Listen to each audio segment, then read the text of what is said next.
Shri Gayatri tours and travels Chardham యాత్ర complete travel plan. Rajasthan royals, Punjab kings ఈ రెండు జట్లు బలమైన జట్లే. పంజాబ్ కింగ్స్ ఈ ఐపీఎల్ సీజన్లో ఇప్పటి వరకు ఓటమి ఎరగనటువంటి టీం.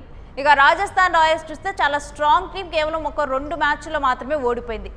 ఇక టాస్ గెలిచినటువంటి పంజాబ్ కింగ్స్ బ్యాటింగ్ తీసుకోవడం జరిగింది. రాజస్థాన్ రాయల్స్ బౌలింగ్లో పంజాబ్ కింగ్స్ భారీ స్కోరే చేసింది. ఓపెనర్ ప్రభు సిమ్రన్, మర్కస్ స్టోయినిస్ అయితే చెలరేగిపోయి ఆడారు.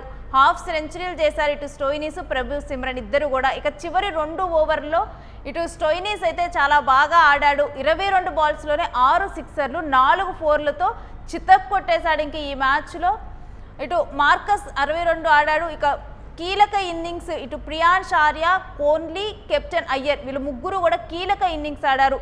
20 ఓవర్లో 4 వికెట్లకు 222 రన్స్ కొట్టింది పంజాబ్ టీం. ఇక రాజస్థాన్ రాయల్స్ టార్గెట్ ఇప్పుడు 223 రన్స్గా ఉంది.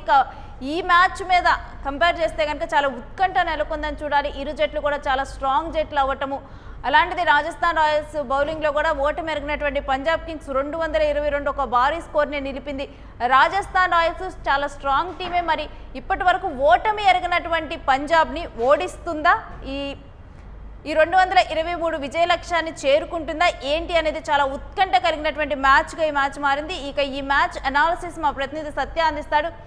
ఎస్ సత్య, ఈ మ్యాచ్ మీద అయితే ఉత్కంఠ కొనసాగుతూ ఉంది. ఇప్పటి వరకు ఓటమి ఎరిగినటువంటి పంజాబ్ కింగ్స్ పరిస్థితి ఏంటి? రాజస్థాన్ రాయల్స్ ఈ టార్గెట్ రీచ్ అవుతుందా ఏంటి అనేది కూడా ఇప్పుడు ఫ్యాన్స్లో ఒక ఉత్కంఠ కొనసాగుతూ ఉంది.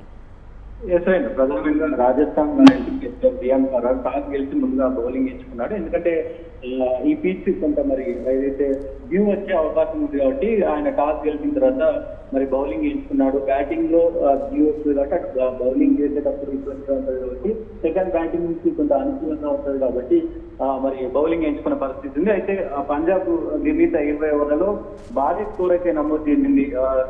ప్రభు సిమ్రాన్ సింగ్ 59 పరుగులు చేశారు. అర్ధ సెంచరీగా అదరగొట్టిన పరిస్థితి కనబడుతుంది. దాంతోపాటు ఇద్దరు కూడా అయ్యర్ కావచ్చు, అలాగే చివర్లో ప్రధానంగా ఇక్కడ మరి మార్కస్ స్టోయినిస్ ఆడిన తీరు కావచ్చు పెద్ద ఎత్తున ఇక్కడ మాట్లాడుకోవాలి. మార్కస్ స్టోయినిస్ ఏదైతే ఆయన చేసినటువంటి హాఫ్ సెంచరీ ఉందో అది ప్రధానంగా ఇప్పుడు ఈ మొత్తం ఇన్నింగ్స్ కి ఆయనే ప్రధానంగా. ఎందుకంటే కేవలం 22 బంతుల్లోనే హాఫ్ సెంచరీ చేయడం, భారీ సిక్సర్లు కొట్టడం.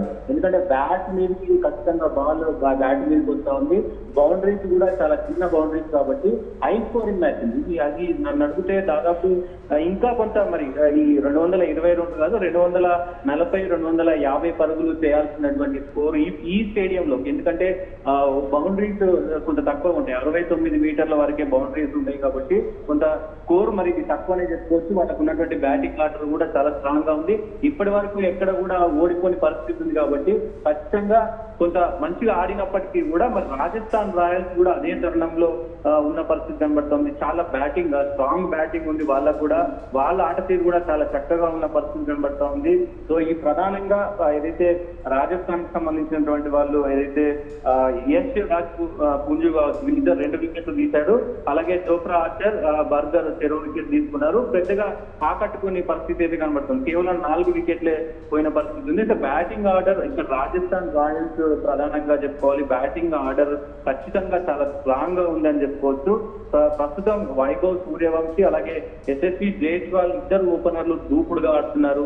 వైభవ్ సూర్యవంశీ ఈ టోర్నీలో ఇప్పటికే 357 పరుగులు చేసి ఉన్నాడు. ఆ స్ట్రైక్ రేట్ కనుక కేవలం 8 ఇన్నింగ్స్ లో 235 స్ట్రైక్ రేట్ తో ఆడుతున్నాడు. సో వీళ్ళపైన పెద్ద ఎత్తున మరి ఆశలు ఉన్నాయి.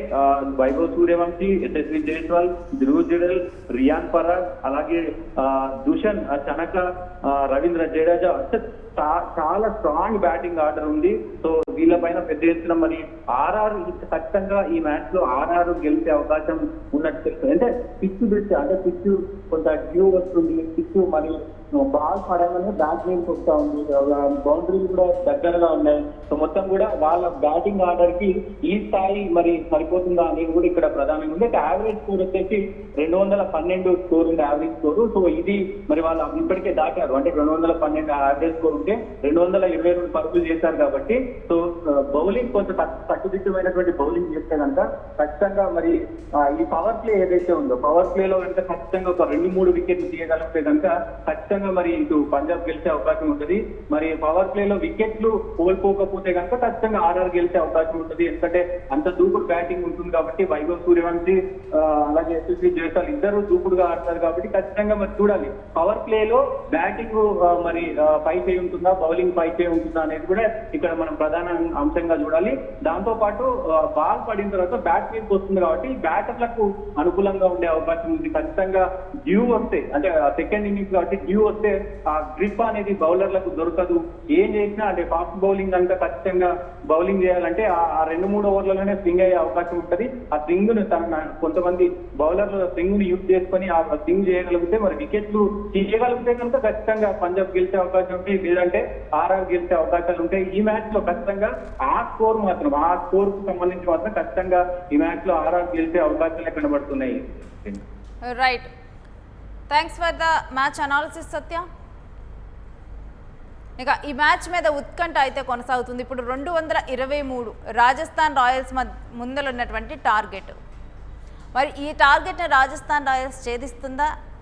ఇప్పటి వరకు జరిగినటువంటి పంజాబ్ అయితే సూపర్గా ఆడింది, రాజస్థాన్ రాయల్స్ కూడా అదే రకమైన స్ట్రాంగ్ టీము. మరి వీళ్ళిద్దరిలో పంజాబ్ రాజస్థాన్ వీళ్ళిద్దరు చూసుకుంటే 50-50 ఛాన్సెస్ మనకి కనిపిస్తున్నాయి. మరి ఎవరు విన్నర్ కాబోతున్నారు? ఇప్పటి వరకు అసలు ఓటమి ఎరిగినటువంటి పంజాబ్ ఓటమి చవి చూడకుండా ఈ మ్యాచ్లో విన్ అవ్వగలుగుతుందా, లేకపోతే ఓటమి రుచి ఏ విధంగా ఉంటుందని రాజస్థాన్ చూపించబోతుందా? ఈ మ్యాచ్లో ఏంటి అనేది కూడా ఒక ఉత్కంఠ అయితే ఈ మ్యాచ్ మీద కొనసాగుతోంది.